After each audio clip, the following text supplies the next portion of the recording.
Sebanyak 139 pekerja migran Indonesia ilegal dipulangkan atau dideportasi dari Malaysia melewati pelabuhan Nusantara Parepare, Sulawesi Selatan. Dari pantauan tribuntimur.com, ratusan PMI ilegal asal negeri jiran itu tiba di pelabuhan Nusantara Parepare menggunakan KM Thailand Jumat 24 Oktober 2025 sekiranya pukul 09.00 waktu Indonesia Barat.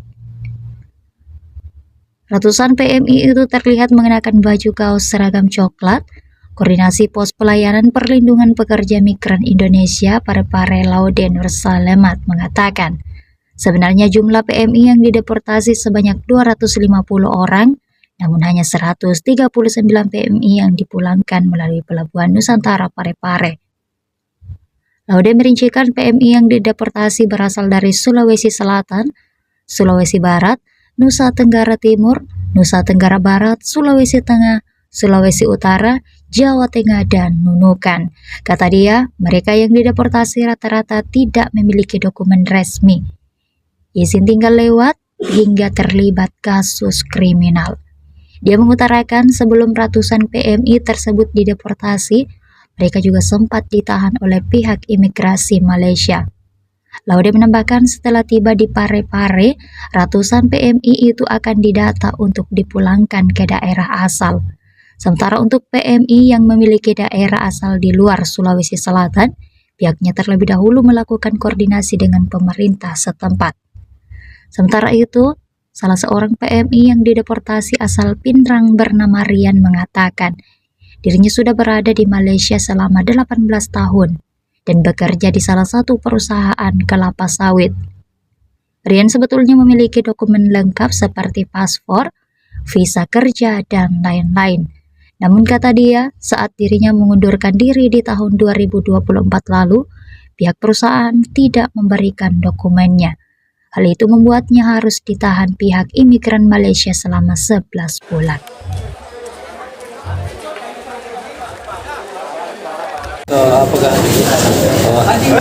Jadi pemulangan yang dipulangkan itu pada hari ini sebanyak 139 orang. Tetapi jumlah deportasi dari Malaysia itu sebanyak 250 orang. Dengan rincian Sulawesi Selatan itu 114 orang, NTT 7 orang, NTB 9 orang, Sulbar itu ada 7 orang, Sulawesi Tengah 1 orang, Sultra 6 orang, dan Jawa Tengah 1 orang.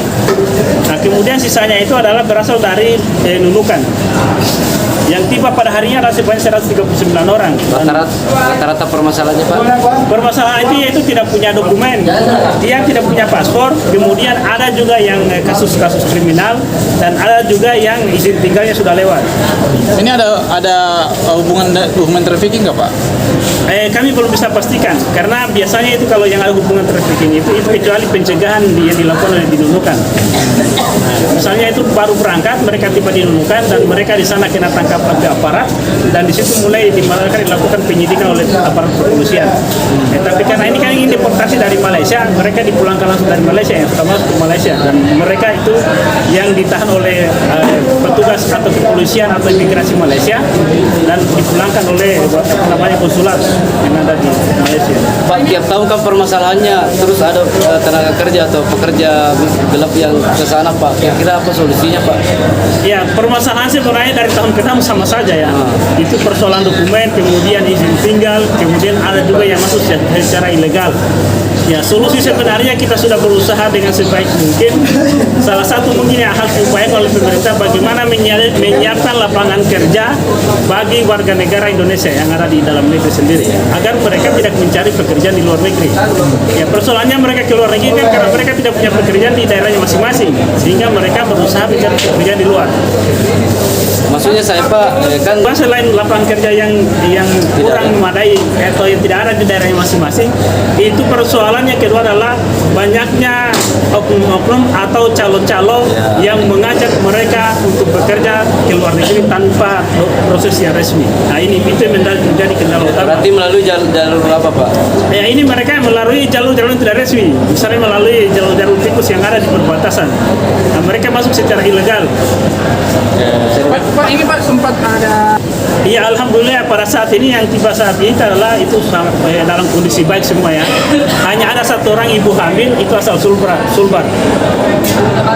Pak, teknisnya seperti apa mereka? Ya, jadi setelah tiba di Pelabuhan Parepare ini kita akan melakukan pendataan. Sebelumnya kita berikan mereka makan sarapan pagi karena di kapal itu belum ada sarapan. Setelah itu kita akan melakukan pendataan. Kita akan data daerahnya masing-masing dan akan kita distribusikan melalui angkutan darat. Nah, kalau yang berasal dari luar Sulawesi Selatan itu selanjutnya kita akan berkoordinasi dengan daerah masing-masing ya. Misalnya di Sulawesi Tenggara, Sulawesi Tengah, atau Manado ataupun Jawa. Kita koordinasi dengan instansi mereka, misalnya Dinas Tenaga Kerja yang ada di masing-masing daerahnya dan BP3 yang ada di luar Sulawesi Selatan. Kalau khusus Sulawesi Selatan, insya Allah hari ini kita akan pulangkan juga langsung ke kampungnya masing-masing. Ini biaya kepulangannya ditanggung oleh BP3P? Ya, untuk biaya kepulangannya itu ditanggung oleh pemerintah. Itu antara dia itu BP3 yang di Sulawesi Selatan dan di Snaker Provinsi Sulawesi Selatan.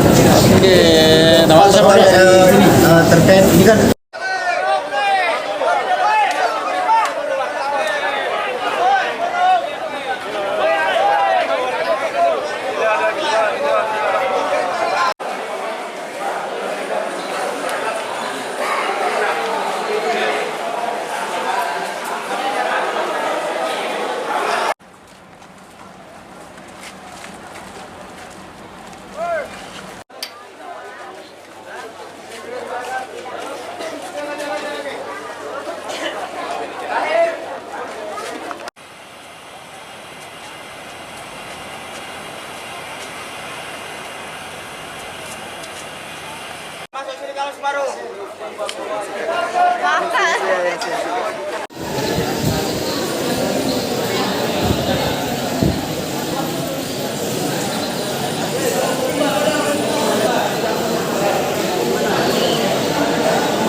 Bagus.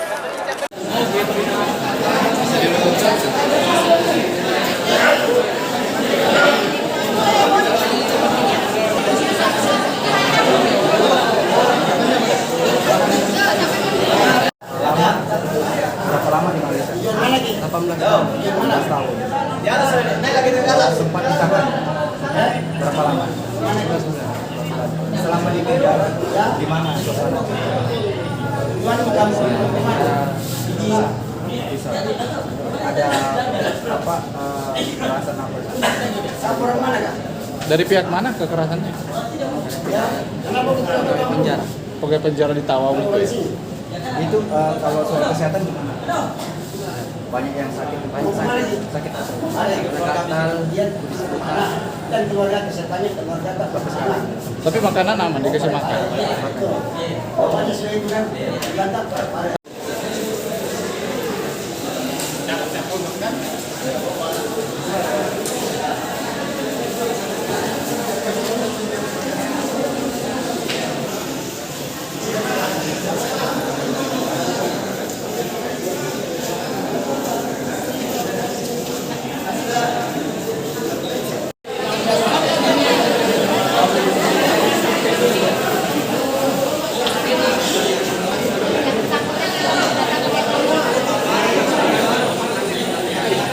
Download Tribun X sekarang, menghadirkan lokal menjadi Indonesia.